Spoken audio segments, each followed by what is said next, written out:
Ici, vous avez des services de soins. Vous avez également un service de nourriture. Il faut comprendre qu'ici, ce sont des résidents autonomes et semi-autonomes, mais on tente de les accompagner en termes de soins le plus loin possible jusqu'à leur transfert dans des endroits qui sont plus spécialisés. On a toute la gamme des appartements. Les pièces sont grandes, sont très lumineuses. Nous avons des studios, des 3,5, des 4,5, des grands 4,5 avec des cuisines complètes qui peuvent permettre aux résidents autonomes de cuisiner eux-mêmes et de recevoir eux-mêmes leur famille s'ils veulent. Ici, à la résidence, nous avons un service de cafétéria avec un service pour tout le monde, plus 5 repas à la carte à tous les jours.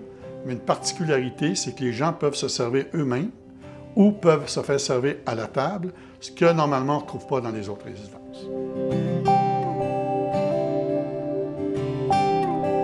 En termes d'activité, les gens ont le loisir de faire des casse-têtes. Il y a une bibliothèque ici. Ils peuvent jouer à des jeux sociaux tels que les poches.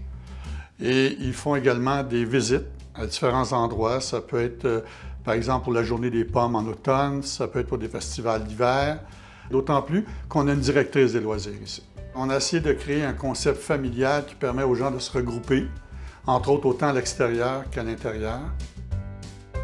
Ce qui me rend fier de la résidence, c'est l'espace intérieur et l'espace extérieur. Les espaces intérieurs sont volumineux et les espaces extérieurs également le sont. En plus du parc, on a un immense terrain boisé à l'arrière de la résidence qui, lui, va demeurer intact, ne sera jamais développé. Donc, les résidents ici vont toujours bénéficier de cet immense espace-là. C'est comme s'ils se retrouvaient à la campagne. Vous avez des services de santé, l'hôpital n'est pas loin. Vous avez services de dépanneur, vous avez des services de magasinage, si vous voulez. Les gens peuvent se rendre dans les centres d'achat. Le fait d'être propriétaire de plusieurs résidences nous permet d'offrir à nos résidents tous les services requis pour les accompagner. Notamment, par exemple, ici, nous avons un directeur général, nous avons un directeur de la cuisine, nous avons une directrice des soins, nous avons une directrice des loisirs et tous les employés qui gravitent autour de ces personnes-là.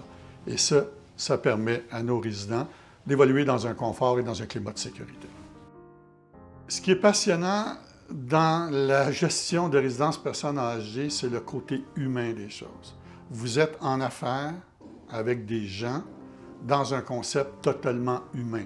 Ce n'est pas uniquement d'être en affaires pour faire des affaires. Vous accompagnez des gens et vous avez un rôle social que vous ne trouvez pas dans d'autres entreprises.